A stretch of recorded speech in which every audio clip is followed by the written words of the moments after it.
Okay, everybody, update on the greenhouse area here. You can see I've been running the Bobcat a little bit. I got most of those stumps piled up there. It's probably going to take them a little while to dry out before they'll burn, but we're just getting the area cleared up here. This is all firewood, of course I'll use it. Still got a few oaks over there that I'm going to cut out.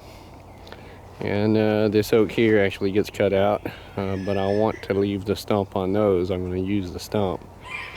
But I'm going to set you up over here and let you watch me run the Bobcat here a minute, not too long, because it gets kind of boring after a bit. But that's just an update of what we got going on.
Alright guys, I know it may not look like much is happening there, but basically just by running around in circles out here, you're snapping off these roots and making it easier to clean up. Now it won't get them all, but after a few hours out here just scraping the ground, you can see it busts these roots out. And then you can pick this stuff up and throw it in your burn pile. But it just helps tremendously on all these roots. So I don't know how well it'll work, but I'm going to take you for a little spin on the Bobcat here, one-handed maybe.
It's break time, and you can see what we're doing out here. You see, it's going to be a nice and sunny spot for the greenhouse. Just walk around out here and pick up all this debris and get it burned up and cleaned up. That's it for now. I'll come back in a little while when we get her almost done.